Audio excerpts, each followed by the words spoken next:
The broadcast is now starting. All attendees are in listen-only mode.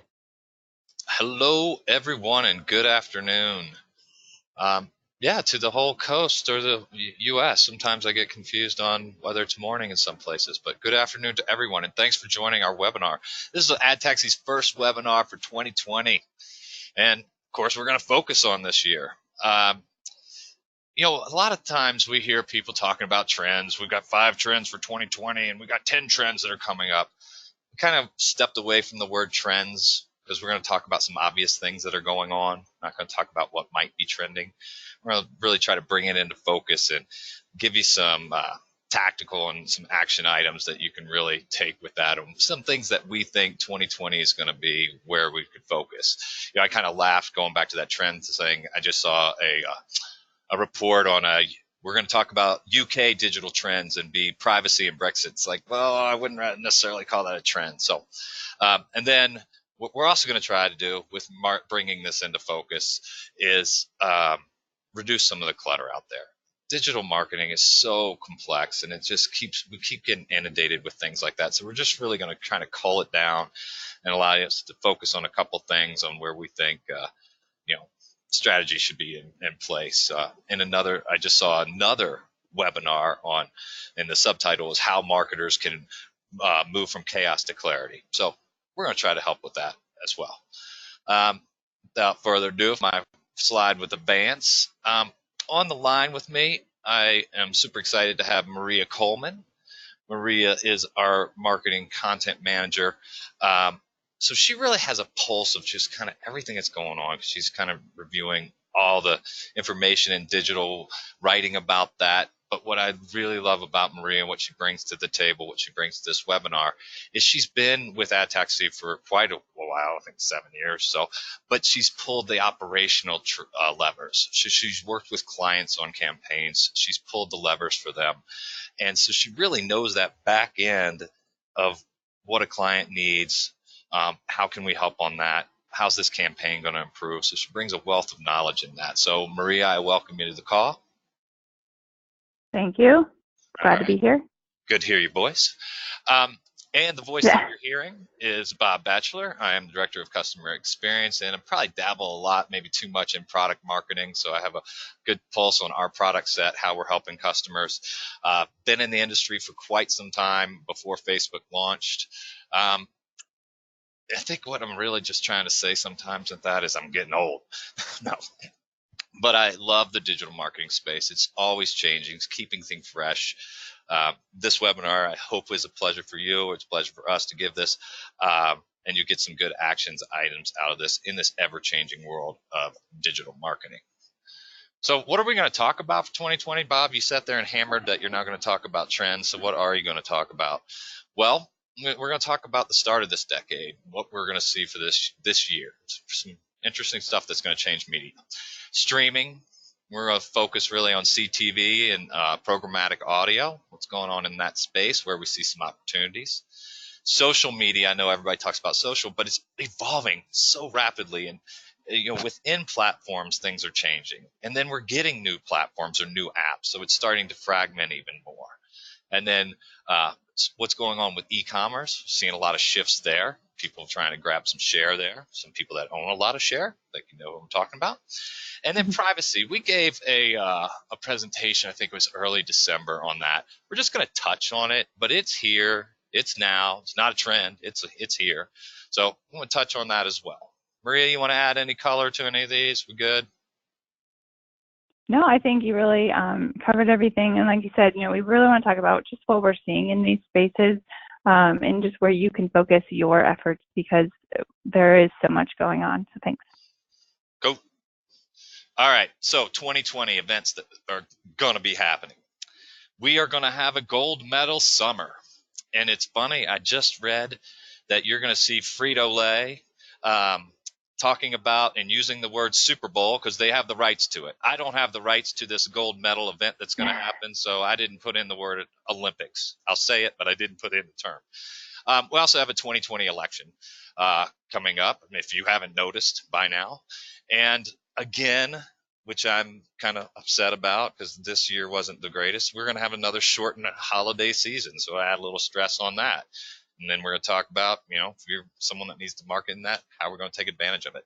In the background, you see a circus tent because 2020 could be a relative circus. Grabbing mind share and serenity.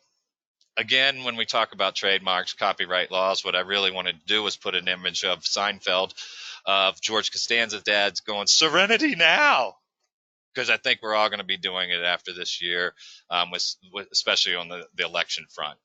You can see here, I've got a bunch of dates. In blue are all kinds of election things that are going to be happening. In yellow, I did use the word Olympics there. Whoops. Summer Olympics are going to be happening in the middle there. And then we end the year, and I cannot believe I'm talking about holidays because I feel like we just went through it. We did, but I also gave a whole presentation on that. But we're going to end the year with a shortened cycle and Black Friday coming right after the general election. So with this whole calendar that's packed with election stuff, we need to figure out how we're going to cut through the clutter, what some things to expect, certainly some costs going up. But we've got the conventions, the debates, the caucuses, the primaries going backwards. So a lot of stuff that's going to take mind share out there and clutter the airwaves.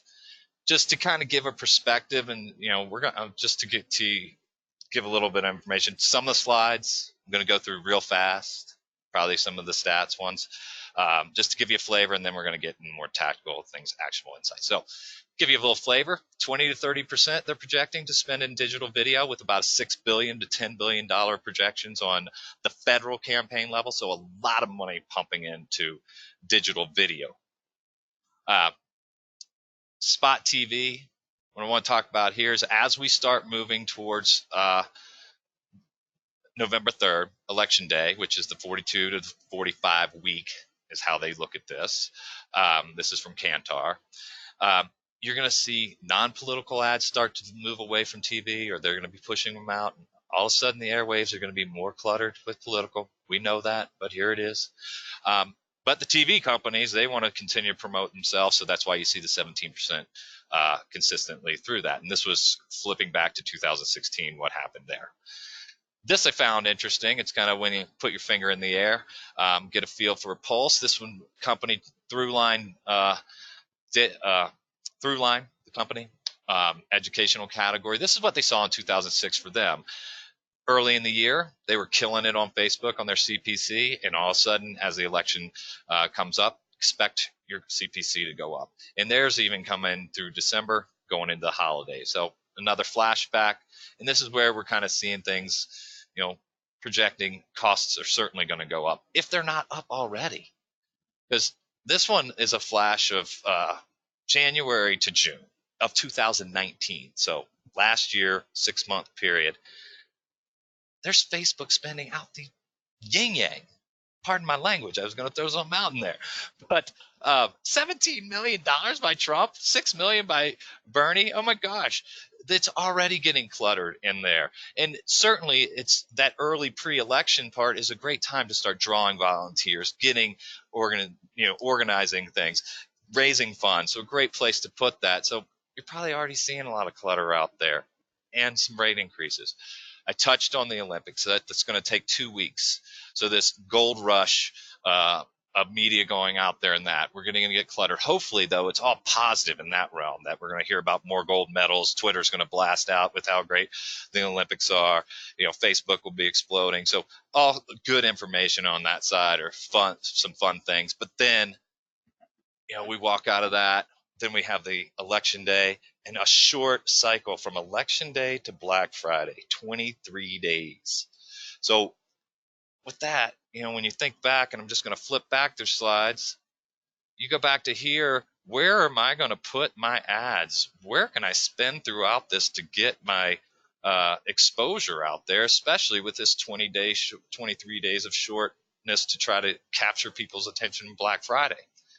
Then you throw on top of that, and this was from our holiday webinar, I believe I mentioned we did it in October, but people are starting to think about Black Friday or early holiday shopping all the way to October 7th in this case, and this is from Google.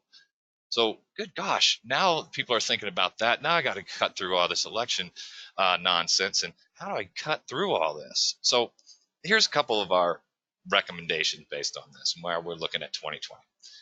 Plan ahead, but expect higher costs. We're probably going to have a little bit of higher ROAS. I would call this the year of Omni. We've talked about it for a while. We've done a lot of webinars on it, put out a lot of information. I think it's a great way to go in general, but if this is the year of clutter, this is the year of Omni. So programmatic audio, good way to cut through that. Bang, an alternative channel to Google. Native ads are great. And Maria, keep me honest here. We're just talking about Spotify is going to not have political ads. Am I accurate on that? Yes, correct. And absolutely. And I think that's something really important to consider, just kind of across what you're saying. We know a lot of you probably know the dollars are coming from political, and it's not a super high concern. We wanted to highlight this because, like Bob said, it's going to drive everyone's costs up as far as, what you would normally pay. The competition is going to be so much steeper. You highlighted social. I know Bloomberg and Trump both bought Super Bowl ads for $10 million a piece. So it's going to be a high spending year, probably going to blow through those projections. And as far as the Olympics go, they have already met what they expected in advertising dollars as of the end of last year. So that is going to be significant as well. So I agree, Omni, definitely is the way to be. And as far as social is concerned, there are, I'm sure we've all read the news, some platforms that are allowing political ads and some are not. Spotify is one of those that is not. I think right now Facebook's the only one that is going to allow for that. So keep that in mind. That's an opportunity for marketers to take advantage of where there may be a little less clutter, where you're going to have an opportunity to not see those rising costs, where, on other platforms, there's no regulation on that. Awesome. Thanks for the color on that and the details, especially summer or that big event that's happening this summer that's already sold out. Yeah, you can say that. A couple other things: test early, monitor KPIs. See what's going on. Start to monitor that. Is it starting to go through the roof? Are my costs going up? Do I need to back off here? In this land of what everybody is, we all know ads are going to be negative. So how do you go out there and create a positive experience? Make sure people leave your ad with a smile. Listen to, maybe run an audio ad, make people laugh. Consider channel inventory and supply and demand. There's going to be places where prices aren't going to go up as much. You can always print an extra page. You can do just create more inventory. So it starts to balance out. You'll see some things with CTV where supply is growing rapidly. So, that's going to balance what happens to pricing. Consider strategies for swing states. Whether you're a national company or someone that's doing business in a swing state solely, think about what's going to happen in some of those Floridas, Minnesotas, Pennsylvanias, where they're just going to inundate the airwaves and the media and digital marketing. What's going to happen there? Maybe if you have a national buy, you start to think about backing off on this. Something that we do at AdTax, we always talk about is you've got to set the right expectations with the customer. What's going to happen? What can you expect? I would highly recommend doing it with your boss, your boss's boss, anybody in leadership. Hey, ROAS is probably going to be up. This is going to be a tough year. Costs are going to go up. Expect this. So set that right expectation right now, so you have some job security and you look good. Especially right now, we're already talking, way leading up to the holidays and that. It's going to make you look like a rock star. Build your brand early. Talked about that mix of media or that rush of media, and where people are searching or thinking about the holidays already early in that cycle, October 7th or 8th, whatever I had there. And be consistent. We always talk about that. We talk about Facebook getting cluttered, but if it works for you, stay with the tried and true. Just know the cost might go up a little bit. So there's a couple of recommendations on the events that we see going on in 2020, and then digging into a couple of the platforms. Again, if my slide would advance, that'd be awesome. And I'm going to back up all the way to the beginning really quickly. I forgot to talk about any housekeeping issues. If you have questions, we will try to get to them. You can put them in the questions box. This is being recorded. I know you definitely want to hear my voice again. You're like, oh my gosh, I want to hear it again. But if you didn't, or You miss something, you can view it again, listen to it again, and that will be sent out via email. So with moving on, getting on to CTV. Again, going through the first few slides a little faster. What I love about this one, the black bars keep going up and to the right. That's what you want with any business, with any platform. CTV is going to continue to grow. It's grew 37% last year, ad spend of $7 billion. Linear TV is declining, but look at that huge spend there, $44 billion. So CTV is just a blip here, but it is growing rapidly. It's 15% of linear TV. We're insanely bullish on this for many reasons that I'm going to get into. With connected TV, you have paid, non-paid, free services. What we're seeing, what eMarketer, you're going to see a lot of studies that we throw out here. We feel like they're a very trusted resource. When they talk about Disney Plus coming in the market, they did a survey and said, are you going to give up anything to take that on? Would you cancel anything? And 33% said Netflix, and then Hulu, and down that. Another study, and it was done by Trade Desk and YouGov combined, they said that most people, 75% of people, said $30 is the threshold that they're going to stop buying any paid TV or connected TV services, Disney Plus, Netflix, etc. And they also said 34% of the people prefer free TV that's supported by ads. So what that does is it opens up a huge opportunity for people to come in the market, create more content, and that's supported by ads. You've got content distributors out there, Sling, Crackle. Hulu actually produces some of their own things, but these are people that are just, featuring content that they're not producing. Then on the right, got a lot of brand names out there that you probably recognize. These people own the content, they're producing it.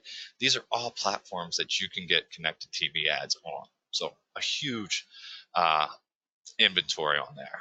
In fact, that inventory in the last 2 years, January 18 to December 19, grew 900%. That's massive. But what's really cool about that growth is going back to that supply demand. As supply goes up, prices should hold the same, maybe go down a little bit. Don't really project that, but at the same time, here's a place that I'm not going to be, as popularity gets up, I'm not going to be shelling out a ton more money for these impressions. So big growth impressions means prices should hold.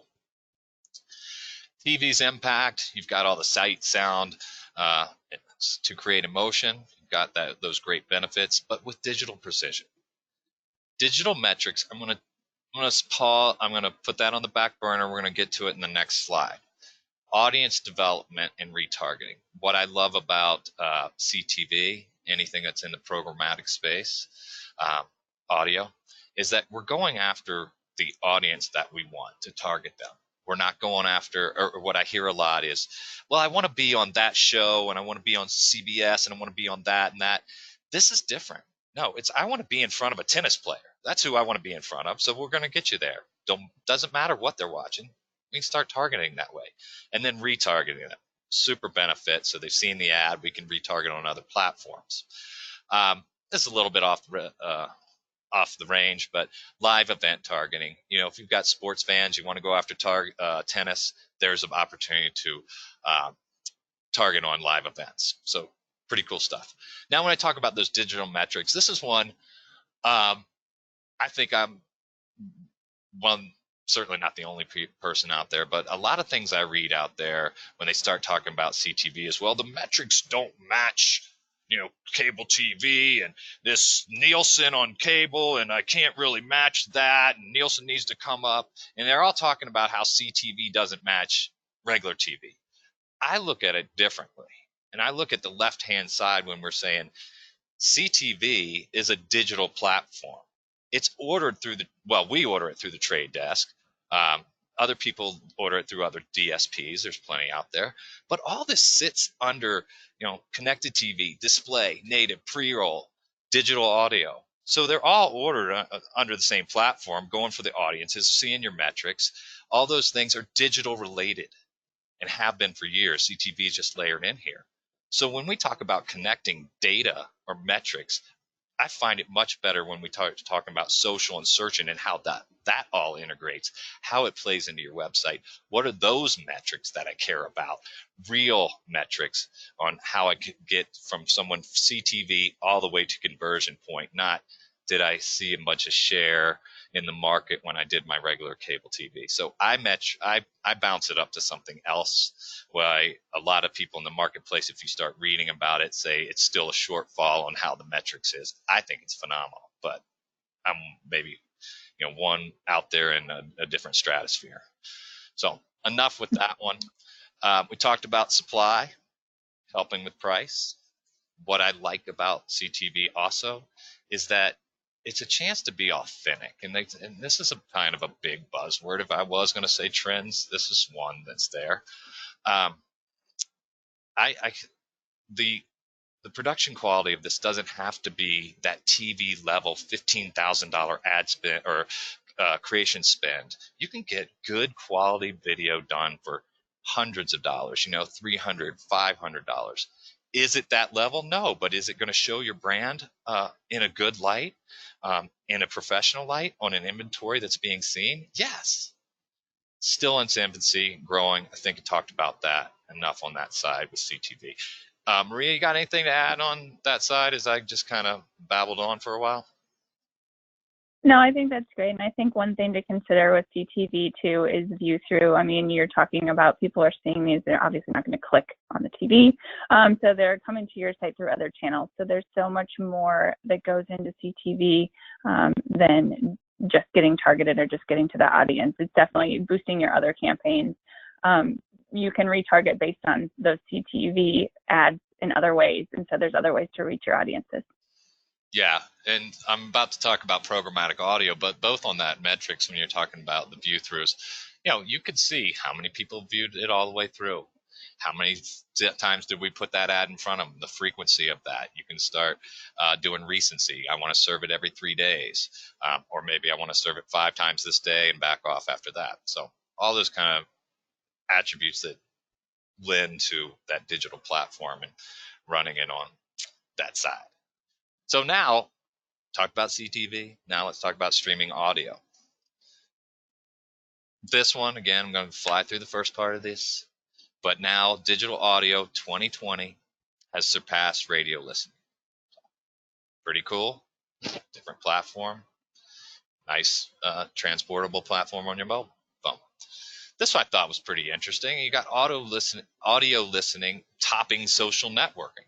I have my theory on that. We're going to talk about active listening and passive action, but it's pretty fascinating that audio listening is passing what everybody in the world says. Oh, social networking is so insane, but when you've got a platform that passed that, it's pretty cool. So it stands out. This one, just want to talk about the big players in the room. Pandora tops brand awareness on the left. People that are aware of the brand. And this is a population of 12 plus. I love that one.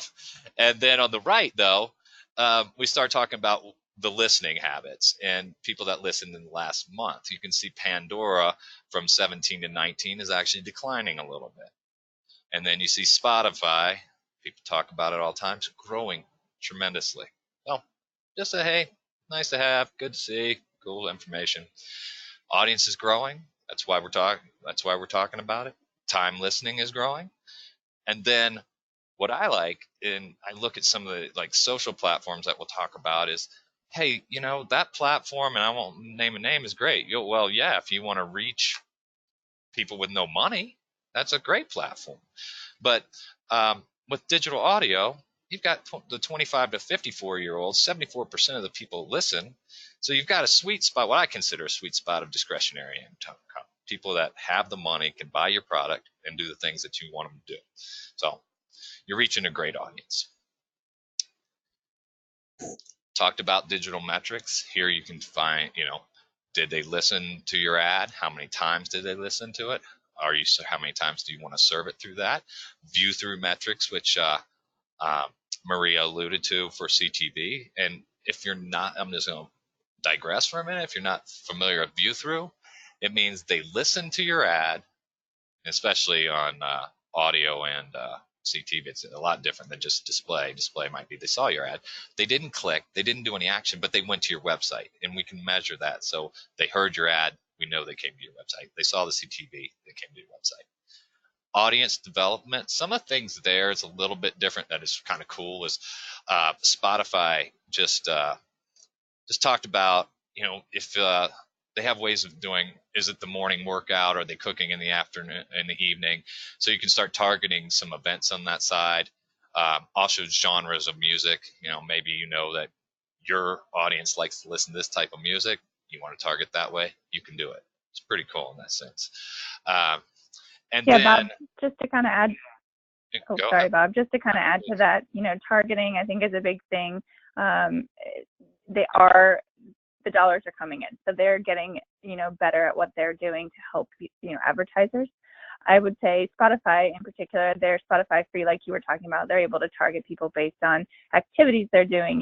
We know that people who are cooking typically like to listen to this, or they can check playlists and analyze user data. So it's getting really specific and granular, which is great because you're not wasting those dollars, and you've got such a captive audience. And I think you covered this a little bit, Bob, is that a lot of times when people are listening to these different streaming stations, they're doing something else. So they're at the gym working out, they're cooking dinner, whatever. They're not going to skip to commercials even if they could. So it's great because you have their attention, and they're more inclined to hear your message. And the messages are typically, they're getting less of them than they would on some of the other platforms. So they're not inundated like they would be, let's say, on a display platform or something like that. It's less frequent. So when they do hear them, they are a little bit more captivated.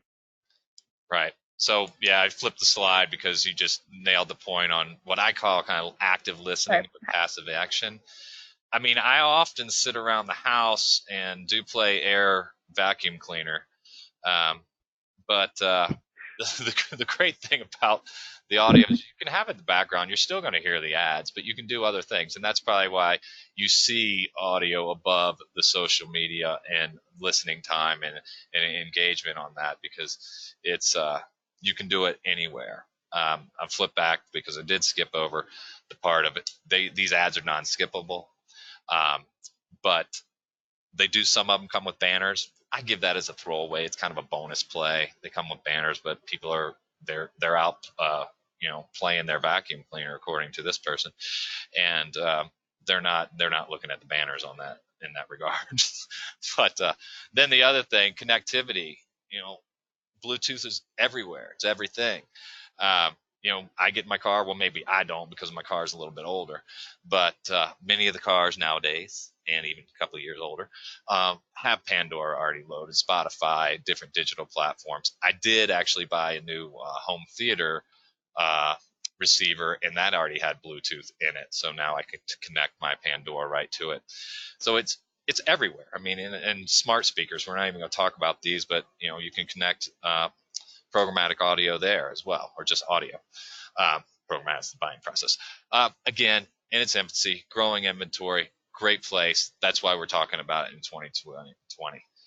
And now I don't get to bore you with my voice anymore. Maria. Hopefully not bore you. No, definitely. Thank you, Bob. That was really great. And there's a lot going on. So we want to talk about social. I know I can't imagine anyone on this call is not familiar with social marketing, but there are some different things, some changes that we wanted to highlight that could really help your brand this year. So we're going to dive into just a few things for you.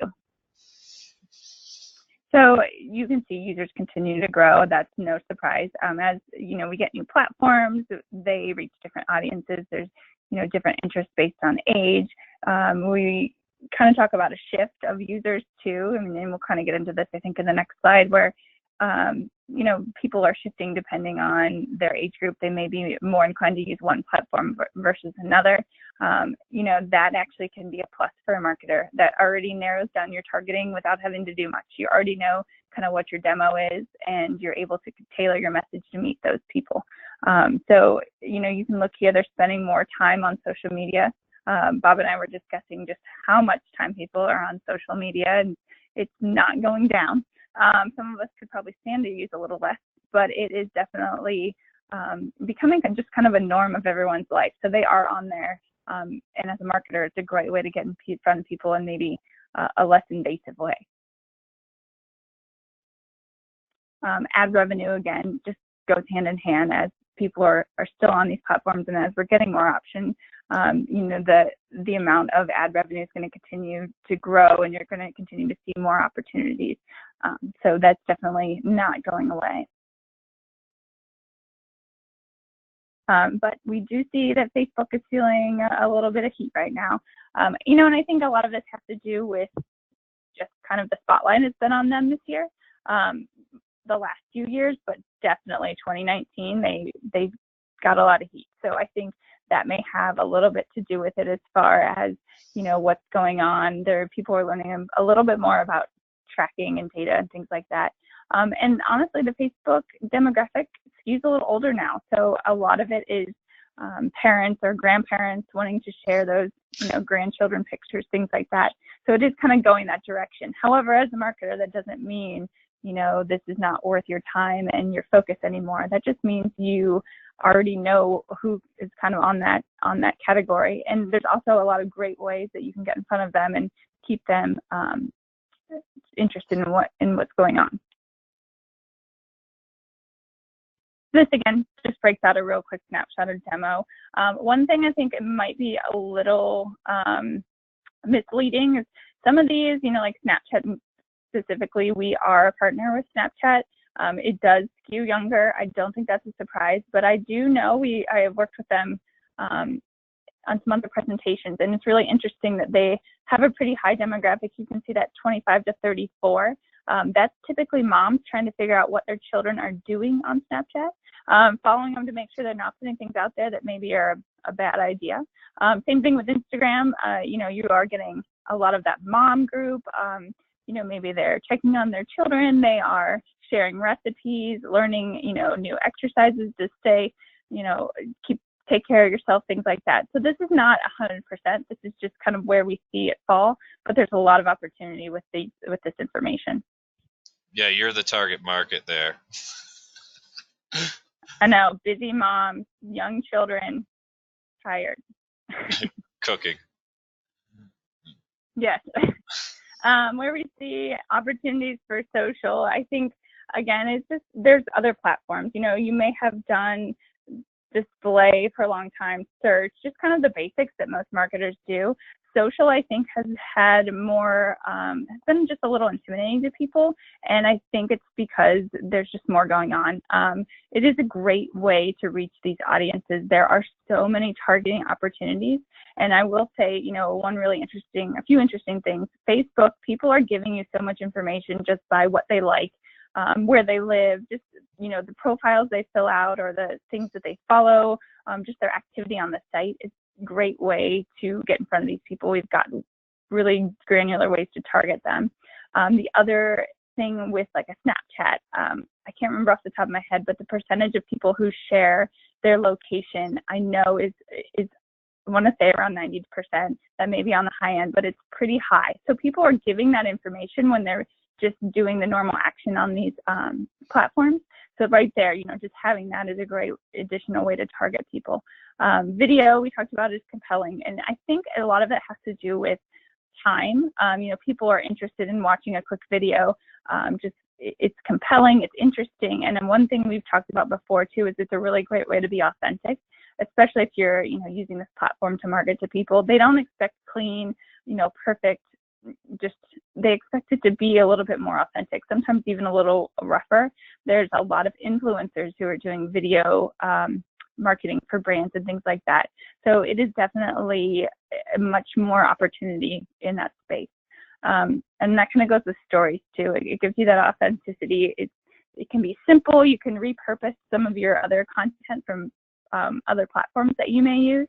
And it's a great way to just get your message out. And again, with stories, it's short-lived, so it doesn't stay on there forever. And if it wasn't exactly the way you wanted it to be, you can always, change it up and do something different. It's also a great way to kind of measure, hey, that one didn't do really well, so let's, make a few tweaks. Let's try this and do it again. And then shopping, and we're going to get into this a little later, but social has really had a big focus on how to make shopping more streamlined on social platforms, and also just kind of keeping people engaged on their platform. A lot of them, like I said, will get into Instagram specifically. They have made it so you don't even have to leave the platform to complete a purchase. So they are really in the game with e-commerce. Oops. Oh, that's okay. So, opportunities in social, digital video is the big one. And I think, again, it has to do with time. And just people don't always have time to sit and read an article. Watching a video seems a little easier and just more information. And it connects your user. You get that emotional connection. You see a cool ad. I know I've been sucked into, watching an ad where I'm like, oh, that was a great story. And it's not just because I'm in advertising. There's just you get connected to characters. You just get the whole picture. So that is definitely a huge growth opportunity as far as where you can make your mark. And this just gives you some more information about video. I thought it was really interesting. People gaze 5 times longer at a video than static content. It just goes to the way to be. That's okay. Way that people really want to be engaged. Those videos are going to more likely be tweeted, giving you more exposure that way. Videos, are shared more often on LinkedIn. I think the other thing with LinkedIn too, I've noticed, as you're scrolling, if you pause, it starts to play on its own. So people are seeing that information. But you can just kind of see, I think that's not really a surprise that video is growing and the opportunity there, but it does show you the magnitude of how powerful those messages really are.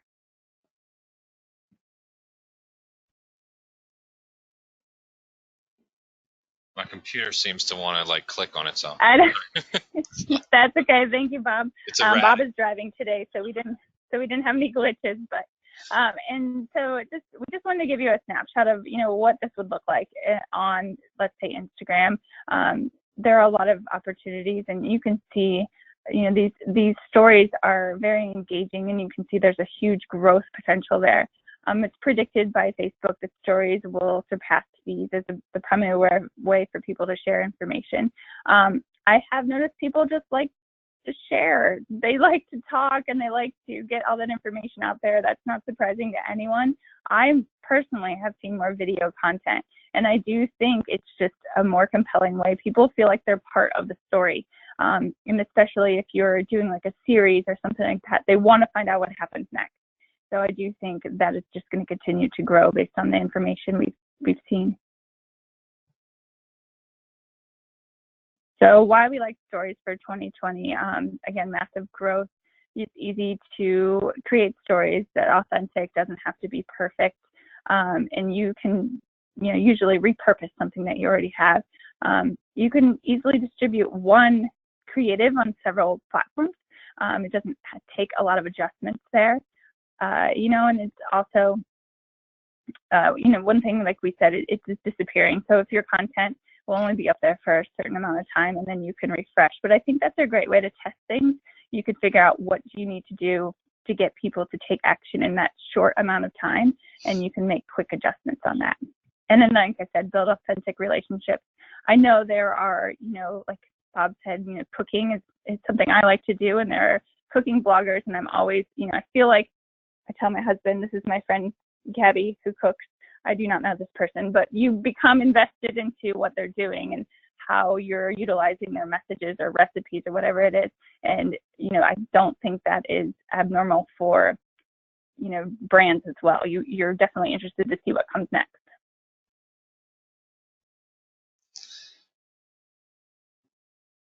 Thanks, Bob. We talked about this too, selling on social.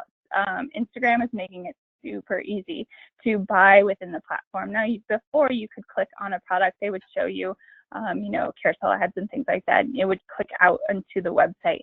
Now they are making it so that you can actually stay within the site, make the purchase, and continue scrolling. They save your payment information, and it's all very secure. I don't think that's going to change. I think that is going to continue across platforms. As far as Snapchat's concerned, they are trying something similar. It hasn't been rolled out to the masses yet, but they were working with influencers, making it so that people could purchase with their respective brands. So it was only, an influencer would show something specific to their brand, and then you could purchase that within Snapchat. I do believe, that was just a test based on everything we've seen, that's going to continue to grow. And so they're going to be able to make it just so easy to complete that purchase on social. A few quick stats. I thought that was really interesting. 74% of consumers say they rely on social media to help with a purchase. I am guilty of that. Again, you're scrolling through. It's amazing how much information an Instagram may have about yourself, and they make these purchase suggestions that they're customized to you, and that they've kind of tracked what you've done. So it becomes like, hey, this must be a great suggestion because they see everything else I've already done and they see what I'm interested in. I have made purchases because of that. I imagine, based on these numbers, I am not the only one. And I think, again, too, consumers are more likely to purchase based on learning about it on social media. It's become trusted. It's become like your own little personal network, which I guess is the point there. And so it is definitely going to grow there as well. I think the great thing on here is the ROI for business that practice on social selling. That is going to continue to go up, the massive opportunity there. Hey, I'll just say thank goodness for this, because you actually gave me some Christmas ideas that I'm sorry. I'm just one of those people that draws a blank when it comes around the holidays. And if someone could plant a little bit of a seed, that much better for me. So it's worked. Definitely. I do. And I think it's, you don't even realize that there have been times where I've gotten ads. I haven't even realized that it was an ad. And I think that just goes to show how compelling it really is. Things that we like on social for 2020 as part of social selling, just to reiterate, it's not going away. It's only going to get better. They see that there's a huge market there for this. And so they are going to continue to refine that process. It's going to evolve, and it's going to make it just even easier for both advertisers and users. So it's definitely somewhere you want to focus your attention. If you're not selling on these platforms or utilizing, ads to get people to make purchases, it's definitely worth your time to look into it. It's another storefront without much on your part. So that's a great way, again, to just reach new audiences and increase engagement. You can, link to your inventory, and that's something we didn't touch on as much, but you can link straight through to your feed, and it'll pull, dynamic ads based on what's most relevant to that person. So it's a great way to, keep things personalized, but also keep what you have in stock, what's available. It's pulling that information constantly so that it's not showing things that are outdated. And I think, the biggest thing that we're all kind of worried about is conversion based. If you want to drive those purchases, these people are definitely, middle to bottom of the funnel. They're ready to make that purchase. So it's a great place to focus because they've already made kind of the consideration and know that they need something, and just continue to get in front of them to push them down that funnel.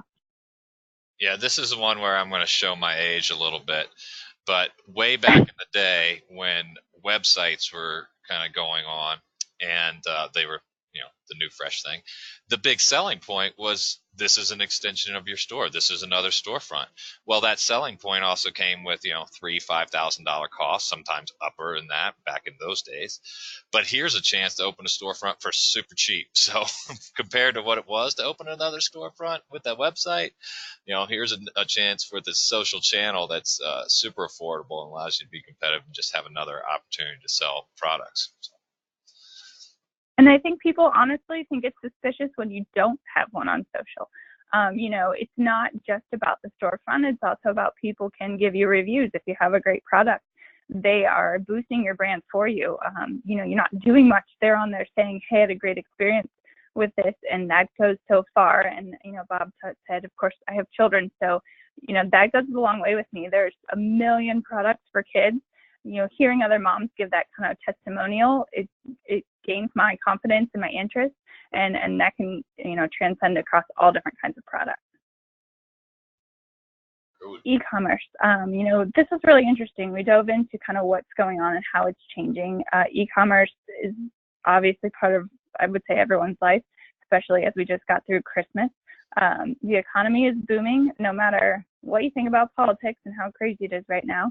The economy is definitely doing really well, and so that is helping with spending. As far as the holidays were concerned, they were actually afraid that spending would decline due to the shortened season and just kind of there was some uncertainty. However, they blew through the projections. So people are out there ready to shop and they're spending money. One thing I think is really interesting is that the growth in e-commerce this year is going to account for 69% of total sales, retail sales growth in 2020. That is huge, and it's convenient, and we all kind of know it. It's much easier to shop from your couch with a cup of coffee than it is to get up and face some crowds. If you're like me, I would prefer not to deal with the crowds. So it's just easier to kind of compare products, see what's out there that way without having to ever leave the comfort of your house. Or change your clothes. Sorry. Oh, pajama shopping is totally a thing. Shopping is easier than ever, and like we said, it all has to do with, I would say the majority has to do with mobile. And I was actually doing some other just kind of background on some other projects today. The power of mobile is insane. I mean, people are on their mobile devices all the time, and it's really influencing everything. And we all have that phone. I would say it would be hard to find someone who doesn't have a mobile device in their pocket. We're all checking them way too often, and it's affecting how we operate on a day-to-day basis. One thing that has been true for a while, but I will say I continue to see it grow, is customers are shopping on their mobile devices while they're in the store. I don't know about you, but I have done this. You see something and then you're like, I wonder if I can find it cheaper online. That's not going away. People are trying to find a good deal. There's less loyalty to specific brands. So it's really important as a marketer that you are taking advantage of making sure, you're mobile optimized. Mobile indexing is huge right now as far as Google concerns. That is their first priority, is mobile. Everything is just based on that mobile experience. Like we talked about, mid-funnel opportunity is probably the largest and most impactful for e-commerce right now. People already know they're looking for something. They may not know the specifics. So they may know they need a new pair of running shoes, but they haven't really narrowed it down to anything more than that. So this is a great way to capture their attention. And then social, we already talked about, is really boosting opportunities with gaining that confidence and that reassurance of product. Amazon. Everyone's familiar with Amazon, but one thing I think is super interesting about Amazon is I know Amazon has a lot of my money, as I'm sure everyone else is. So 46% of all product searches in the US start with the Amazon search bar. That's really important when you think about how you're going to market to people. Amazon we are a partner with them as well, but it's really interesting as we've become a partner, kind of learning how they operate. They have a just gold mine of data available about customers, where they're at, what they look like, how they shop. So they have great targeting capabilities, and people are there. They're definitely changing the game as far as, people expect large product selection, quick shipping. I forgot to put the stat in, but there was a really interesting stat. I think it was the amount of people that, like, the number one way that people abandon their cart is because they have to pay for shipping. I'm guilty of that. I imagine most people are, you see $8-10 shipping, you're like, I'm out. I'm going to look somewhere else. So that's really changing the ballgame for e-commerce. I know we're getting close on time, so I want to make sure we just get on, the highlights here. This just gives you a quick overview of what these ads look like. So sponsored brand ads versus sponsored product ads. If you're looking for something on Amazon, these tend to go right to these do go right to the top. I think that automatically gives people just kind of a boost of confidence in these products because they are showing at the top. And you can always click on the reviews too. So that's a great way just to confirm that these are really good items that you're looking for. And then beyond Amazon, one thing I think is interesting with Amazon ads, it's not limited just to Amazon. You want to obviously target people while they're shopping, but this is a way to target them when they have maybe they've left those items in their cart. You got to think about, hey, is this really what I want to do? Did I make the right decision? And then you can track them and then send those ads on very customized dynamic ads of products they've looked at in the last 30 days but haven't purchased on other websites or other platforms that way. Yeah, we like to call these those creepy ads that keep following you around, but they do work, and especially when it's the dynamic. They do. It's a great way to convince yourself you need something. If it keeps following you, I usually say it's meant to be. It's really not the truth, but it is definitely a good way to get my money. I can justify it now. Absolutely.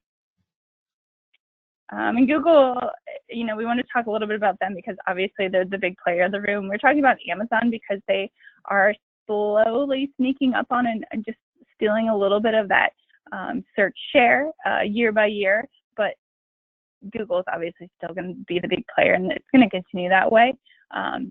You will see more competition, but it's definitely they hold most of the ground. So this just kind of gives you a quick snapshot of different ad types that dominate with 73% of the search market. Bob, if you want to go to the next slide, there's a brand new shopping experience on Google. Well, this is a different one. We'll get to it in a second. But Google has really put a lot of no, it's okay. They put a lot of money into shopping. Shopping is they know how people are using them to discover products.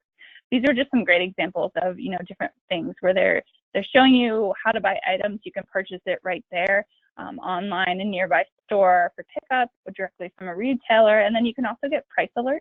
I think this is if you're not using Google for shopping for e-commerce, you're missing out because they're making so many accommodations to users that they are really helping you sell your products without you doing anything additional. This price tracking I think is really cool. It just shows up a little alert like, hey, this has dropped 10%. I know if I got an alert like that and I'm kind of on the fence with something, that might push me to make that decision. Google Lens is the next one, again with e-commerce. They are making just really cool strides to help those users find what they need. You can take a screenshot of an item online or something even in your closet, you upload it with Google Lens, and then they will find things that go with it. So they'll show you, hey, these are great accessories. This is a great pair of pants that goes with your jacket. And then they give you links straight from there to click through. So these are all options that if you're running Google shopping ads, you can connect to all of these things.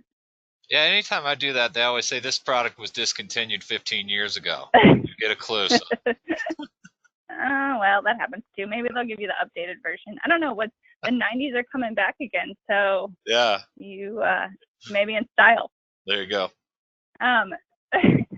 And this is the one I was alluding to. This just came out last week. I think it's really interesting, and I tested it out just for my own information. You can type in a product on, this is only works on mobile, it's not on display, and like let's say you're looking for outdoor wear or men's outdoor wear. It's going to give you all of these shopping options. You can kind of see as this plays through. It's really interesting. It's going to give you product options, and you can actually narrow the filters to make those decisions.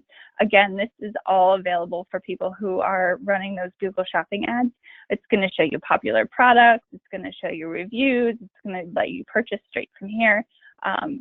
It's just a great way to keep everything condensed without a user having to go to multiple places. You just type in one thing and it's all right there.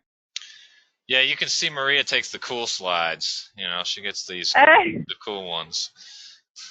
There's a lot going on. This is just a quick snapshot. If you're not running Google Shopping, this is just an idea of kind of what it looks like and how it all works. So we wanted to make sure we included that if it's not something you're familiar with. But it's definitely worth your time. And as we talked about before, the great thing about it is it connects to your feed.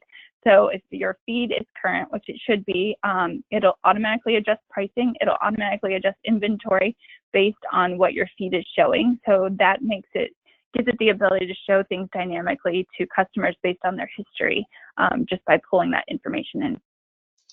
Yeah, the dynamic aspect is so incredible. I mean, we use it for a lot of different types of businesses. One's auto. So when a car sells, it's taken out of the inventory, and you can use that for any of your inventory. Right. It's just super cool how it works. We're not going to dive so far deep in that, but if you sell products, dynamic inventory feeds are incredible. So just duly note that. And Google's extended this, their shopping focus to YouTube. And I hate to harp on it, but as you can see, this is more kid stuff. If you are like us, you've seen Moana sing 3,000 times, or now we've moved on to Elsa with Frozen 2. So we are very familiar and can recite them for you. You get ads then that are related to that. This was great at Christmas time, like Bob said. We had watched a Moana clip, and then you are getting these cool products that are related to the characters and things like that. This is really easy. You don't have to do anything extra except click a box. So if you are running ads on YouTube, you can see, and I apologize, it didn't come out as clear as I wanted. It's under YouTube and Discover on Display Network. You click that box and you are automatically pulled in based on the user's search history and things like that. I think what I'd add, Maria, keep me honest here. Sometimes when we present this stuff and we use different examples, it sounds like the big players. This is now available for anybody. I mean, you're mid-sized, Yeah. it's for you. Small business, you can do it. I mean, it's available.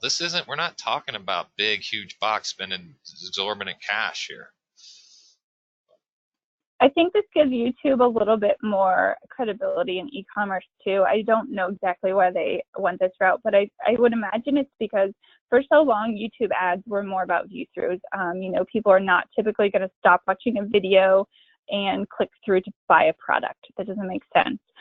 This kind of catches you in that in-between. So this is catching users, between Moana videos.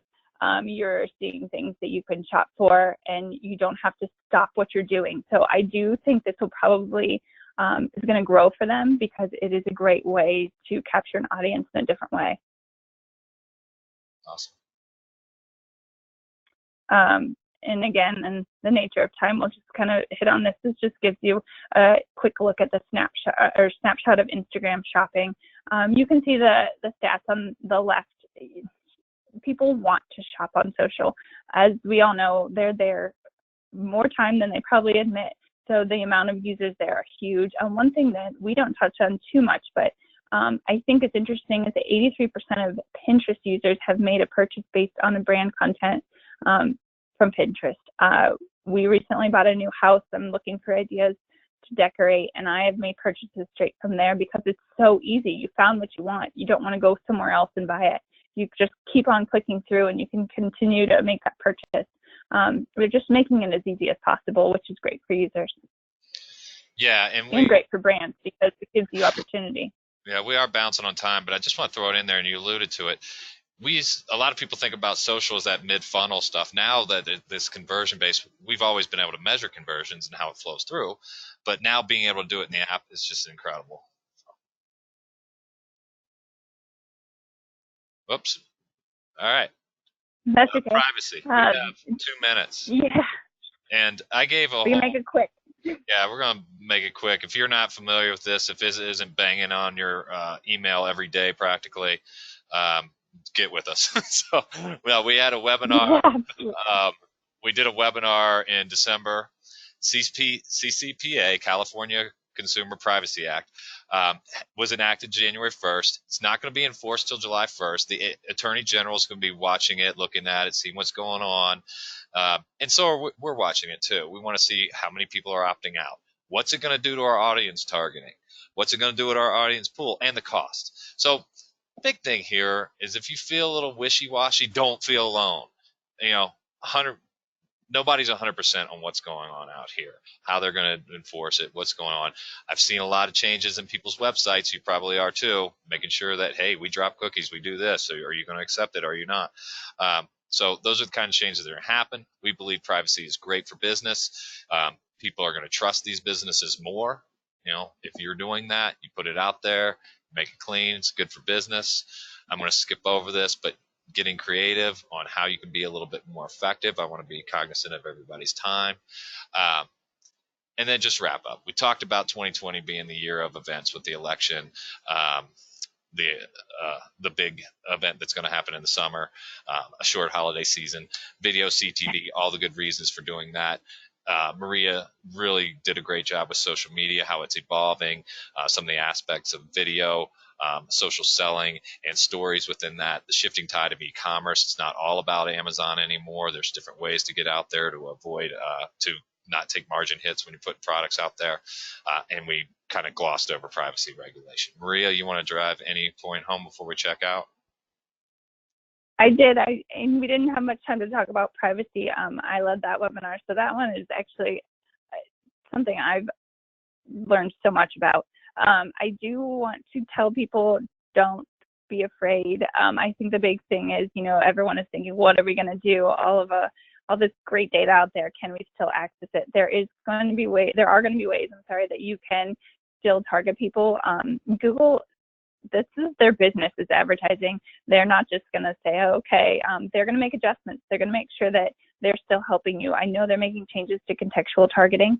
So just keep an eye out.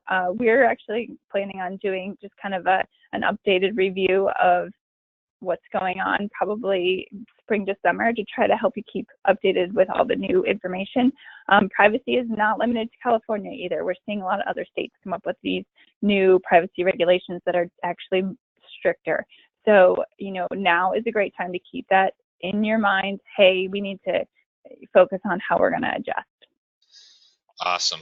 As I mentioned, we are sending out a recording of this. There were some questions that come in. That's probably why I was clicking around some. I think we answered most of them throughout that. If there are any that stand out that we didn't, we'll answer those in the follow-up email.